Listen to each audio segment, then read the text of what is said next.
Los actos jurídicos procesales. Generalidades. Concepto. Como se dijo en su momento, el proceso no se compone de un acto único y aislado, pues en él es posible apreciar una serie lógica y consecuencial de actos.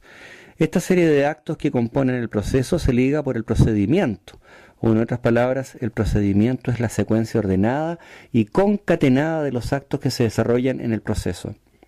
Cada uno de estos actos de que se compone el proceso y que los ordena el procedimiento se conocen con el nombre de actos jurídicos procesales. Por ello se señala que el acto jurídico procesal es el común denominador de los conceptos de proceso y procedimiento.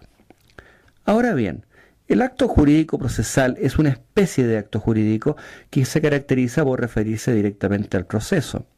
De ahí que le sean aplicables las reglas de la teoría general del acto jurídico, modificándose los aspectos necesarios para cubrir las necesidades propias del derecho procesal. Por tanto, si la norma procesal establece un tratamiento diferente, primará aquella sobre la regulación general. Así, por lo demás, lo establece el artículo 4 del Código Civil, que señala que las disposiciones contenidas en el Código de Comercio, de Minería, del Ejército y Armada y demás especiales, como el Código de Procedimiento Civil, se aplicarán con preferencia las de este código. Como bien se dijo al analizar la teoría general del acto jurídico en derecho civil, hecho en general es cualquier cosa que ocurre, sucede o acontece. Dentro de lo que son los hechos en general, es posible distinguir dos clases: hechos materiales, que son todos aquellos acontecimientos o sucesos causados por la sola acción de la naturaleza o la acción humana, pero que carecen de relevancia jurídica, y los hechos jurídicos, que son aquellos sucesos o acontecimientos causados por la acción de la naturaleza o del hombre que producen consecuencias en el mundo jurídico, que pueden ser de creación, modificación o extinción de derechos y obligaciones. Ahora bien, dentro de lo que son los hechos jurídicos, la doctrina procesal distingue entre el hecho jurídico procesal y el acto jurídico procesal. 1. Hecho jurídico procesal es aquel acontecimiento humano o natural que produce efectos en el proceso sin la intención de producirlos. Por ejemplo, la muerte del mandatario judicial o del abogado patrocinante, lo cual extingue el mandato y el patrocinio, respectivamente. La privación de razón de un testigo, lo cual es una causal de inhabilidad para declarar. La inactividad de las partes, lo cual puede dar lugar al abandono del procedimiento. La enfermedad de un ministro de corte antes de adoptar un acuerdo, con lo cual se esperará hasta por 30 días su comparecencia al tribunal, y si transcurrido este término y no puede comparecer, será nueva vista, etc. 2. El acto jurídico procesal, que es aquel acontecimiento en que interviene la voluntad humana con el objeto de producir un efecto directo e inmediato en el proceso. También se puede definir como aquella declaración de voluntad de las partes directas e indirectas con interés de los agentes de la justicia, jueces y agentes auxiliares de la administración de justicia, o de un tercero ligado al proceso, tercero sin interés, que produce efectos jurídicos en el proceso, ya sea de creación, de modificación o de extinción de efectos procesales. Como se puede apreciar, el autor del acto busca producir efectos procesales de manera directa e inmediata, y esta es la diferencia con el hecho jurídico procesal, el cual produce efectos en el proceso sin la intención de producirlos. En derecho civil se sigue distinguiendo dentro de los hechos jurídicos, atendiendo a la causa generadora de estos sucesos, entre hechos jurídicos de la naturaleza, los cuales tienen su causa generadora en la naturaleza, suceden sin intervención del hombre, como por ejemplo el transcurso del tiempo, el nacimiento o la muerte, y los hechos jurídicos del hombre, que tienen su causa generadora en una conducta humana consciente y voluntaria. Dentro de lo que son los hechos jurídicos del hombre se distingue entre hecho jurídico del hombre en sentido estricto, el cual deriva de una conducta realizada de manera consciente y voluntaria, pero realizada sin la intención de producir efectos jurídicos, y acto jurídico, esto es, la manifestación o declaración de voluntad de una o más partes que se realiza con la intención de producir efectos jurídicos, ya sea de creación, modificación o extinción de derechos y obligaciones. Requisitos del acto jurídico procesal. En principio, los requisitos de existencia y validez de los actos jurídicos procesales son los mismos que regula el Código Civil, salvo ciertas peculiaridades que los diferencian y que se analizarán a continuación. A. La voluntad. La voluntad, siguiendo a Alessandri, se define como el libre querer interno de lograr un fin determinado, efectos jurídicos en el proceso, por medio de una acción. Ahora bien, este querer interno se regula por el derecho solo cuando se manifiesta, y en materia procesal esta manifestación puede ser expresa o tácita. Por regla general, la voluntad debe ser manifestada en forma expresa, pues así se deduce el artículo 29 del Código de Procedimiento Civil, que dice que el proceso se formará con los escritos, documentos y actuaciones de toda especie que se presenten o verifiquen en el juicio.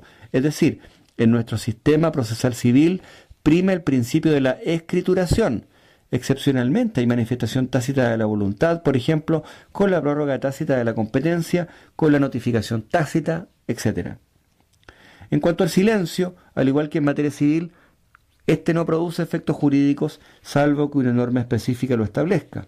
Así, por ejemplo, el artículo 394, inciso primero del Código de Procedimiento Civil, a propósito de la confesión judicial, establece que si el litigante no comparece al segundo llamado, o si compareciendo se niega a declarar o dar respuestas evasivas, se le dará por confeso a petición de parte en todos aquellos hechos que estén categóricamente afirmados en el escrito en que se pidió la declaración.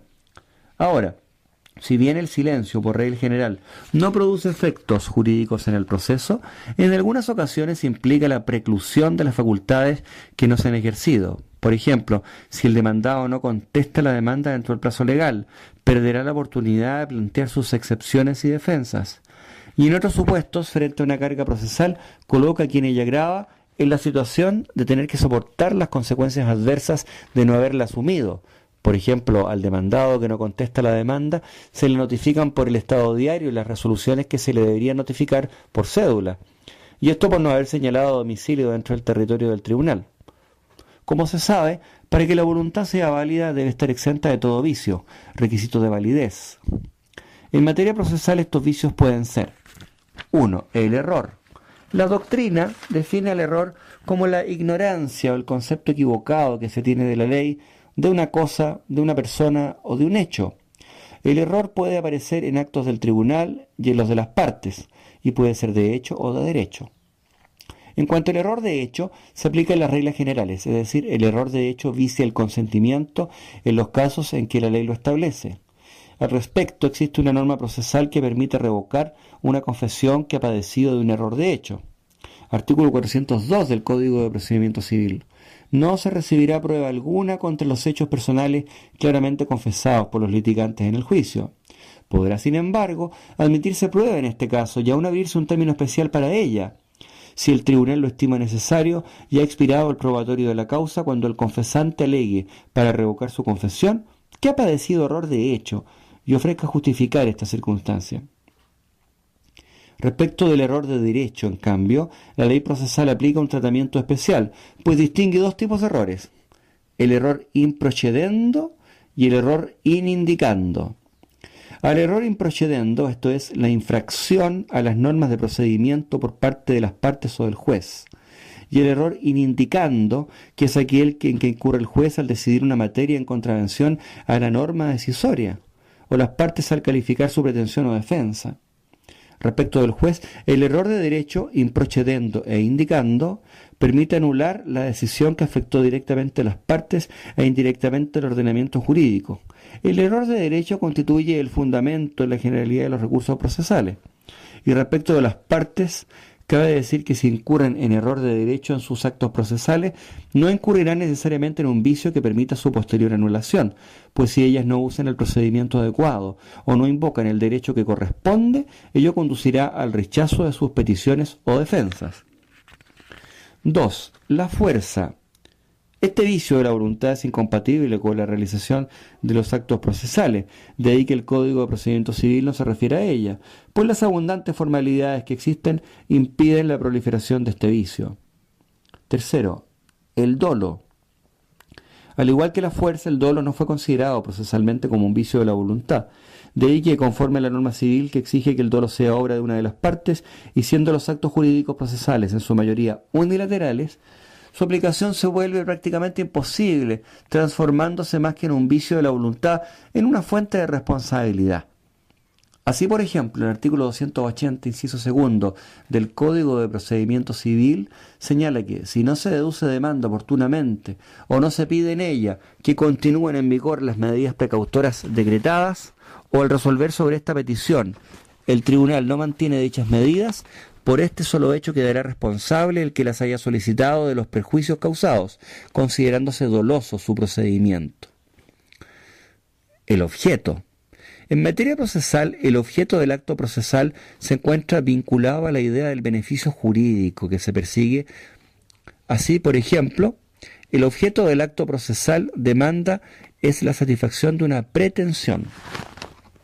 En cuanto al objeto ilícito, existen varios casos específicamente reglamentados. A modo de ejemplo está la prórroga de competencia en materias penales o no contenciosas, los casos de arbitraje prohibido, etc. La causa. La causa de los actos procesales dice relación con el motivo jurídicamente relevante que inspira la realización del acto. Así, por ejemplo, en el recurso de apelación, la causa o motivo de su interposición es el agravio sufrido por el apelante. En el patrocinio será un debate de alto nivel jurídico, etc. Esto se aviene con la acepción de causa ocasional en derecho civil, entendida esta como el motivo que induce a las partes a celebrar un determinado acto o contrato. La solemnidad es cuando lo exige la ley. Las solemnidades son los requisitos externos del acto jurídico exigidos por el legislador en atención a la naturaleza del acto que se ejecuta o celebra. Los actos jurídicos procesales son esencialmente solemnes, lo cual no implica que vayan revestidos de una excesiva solemnidad, sino que existe siempre la exigencia de requisitos mínimos, cuya infracción acarrea la nulidad procesal o las sanciones prescritas por el legislador para cada caso. Así, por ejemplo, si la demanda como acto jurídico procesal de parte no cumple con los requisitos contenidos en el artículo 254 del CPC, no se le dará curso. La capacidad. La capacidad en materia procesal es entendida como la aptitud legal de una persona para realizar actos procesales. Al respecto hay que distinguir entre la capacidad del tribunal y la capacidad de las partes. 1. En lo que respecta a la capacidad de los jueces para realizar actos procesales, estos deben tener jurisdicción, competencia, capacidad funcional, es decir, carencia de inhabilidades, y legitimación, no deben estar implicados o recusados. En los actos de las partes la capacidad viene dada por la capacidad para ser parte, capacidad de goce, por la capacidad procesal o para comparecer, capacidad de ejercicio, y por la capacidad para pedir en juicio o ius postulandi.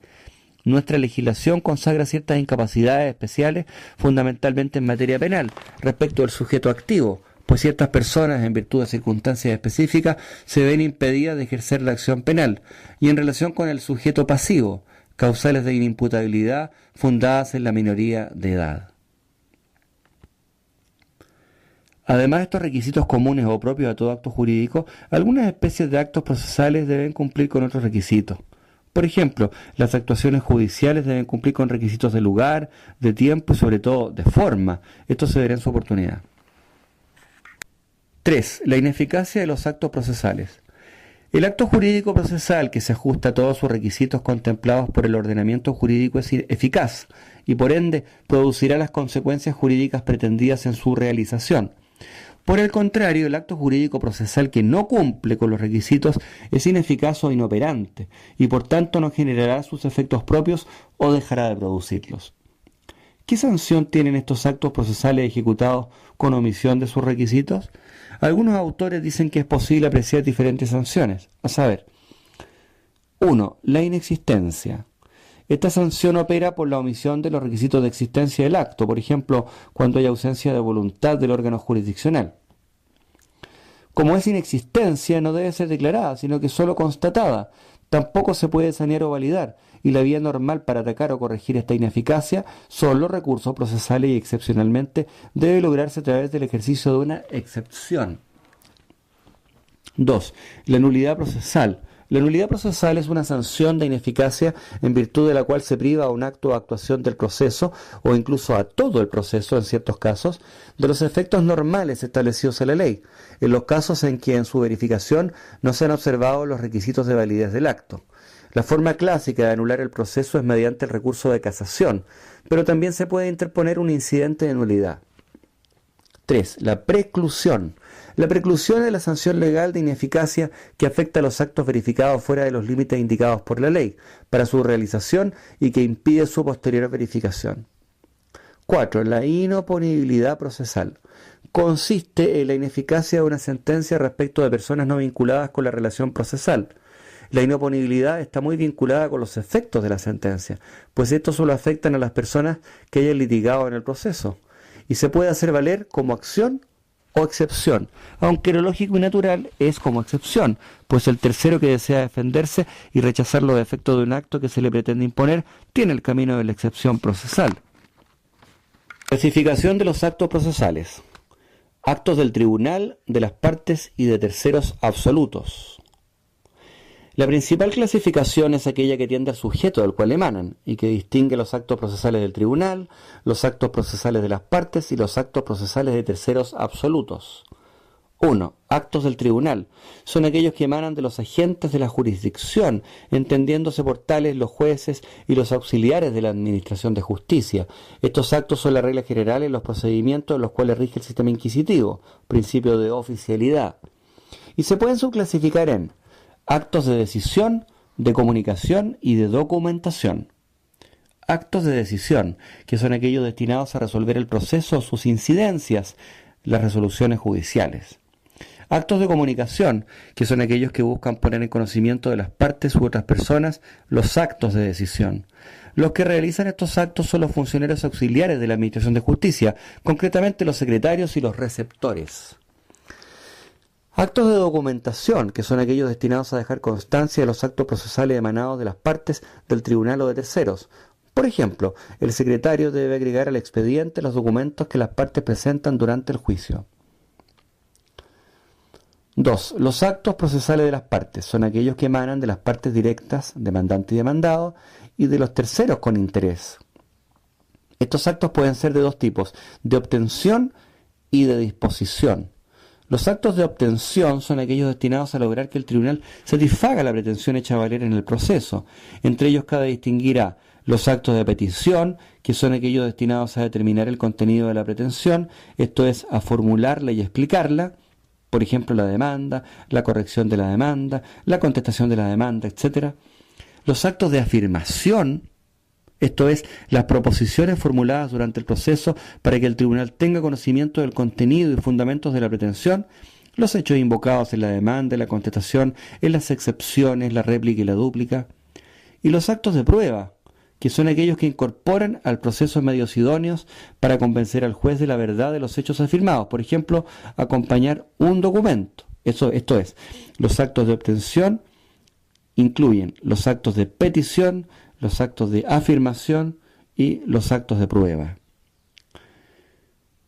Los actos de disposición, ahora bien, son aquellos que tienen por objeto crear, modificar o extinguir situaciones procesales. Por ejemplo, el desistimiento de la demanda, la transacción, cuando en un contrato se prorroga la competencia, cuando las partes se ponen de acuerdo para nombrar un perito. 3. Los actos de terceros absolutos son aquellos que no emanan ni del tribunal ni de las partes, sino que de personas que están legalmente autorizadas para realizar dichos actos durante el proceso. Estos actos pueden ser de prueba, por ejemplo, declaración de un testigo, decisión, informe de perito, o de cooperación, actuación de un martillero. Son actos excepcionales en el proceso, pues por esencia el juicio está destinado a la actividad de las partes y del tribunal. B. Actos de iniciación, de desarrollo y determinación. El proceso, al ser una serie lógica y consecuencial de actos procesales, tiene un comienzo, un desarrollo y un final. De allí que se distingue entre actos procesales de iniciación, de desarrollo y de conclusión o término. Los actos de iniciación son aquellos que hacen posible que el proceso comience. En el proceso civil, el acto típico de iniciación se haya constituido por la demanda, pero también están las medidas prejudiciales, que son aquellos actos que buscan preparar el proceso antes de presentar la demanda con el objeto de anticipar la prueba o asegurar su resultado. Los actos de desarrollo son aquellos que, una vez producida la iniciación del proceso, propenden a su desenvolvimiento ulterior hasta conducirlo a su etapa final. Por ejemplo, los actos de instrucción o de prueba, los actos de impugnación, los recursos. Y por último, los actos de conclusión son aquellos que tienen por objeto dar fin al proceso. El acto normal de conclusión de todo proceso se está representado por la sentencia definitiva. Sin embargo, también existen actos anormales de conclusión, los cuales pueden provenir de declaraciones de voluntad formuladas por una o ambas partes: allanamiento, desistimiento, transacción, conciliación, o ser la consecuencia de un hecho, como es el transcurso de un cierto periodo de inactividad, al cual la ley atribuye efectos extintivos sobre el proceso, caducidad de la instancia. C. Actos unilaterales y bilaterales. Según el número de voluntades que concurren a su formación, se distingue entre actos unilaterales y bilaterales. Los actos unilaterales son aquellos que para su nacimiento a la vida jurídica solo requieren de la voluntad de quien lo realiza. La manifestación de voluntad destinada a producir efectos en el proceso emana normalmente de un solo sujeto, por ejemplo, la demanda, la contestación, la sentencia. Solo excepcionalmente hay actos que emanan de varios sujetos, como por ejemplo las sentencias de los tribunales colegiados, actos pluripersonales. 2. Los actos bilaterales, convenciones procesales, son aquellos que requieren la concurrencia de dos o más voluntades para su perfeccionamiento, por ejemplo, el compromiso, la transacción, la prórroga expresa de la competencia, etc. Estos constituyen la excepción, pues la regla general es que los actos procesales sean unilaterales.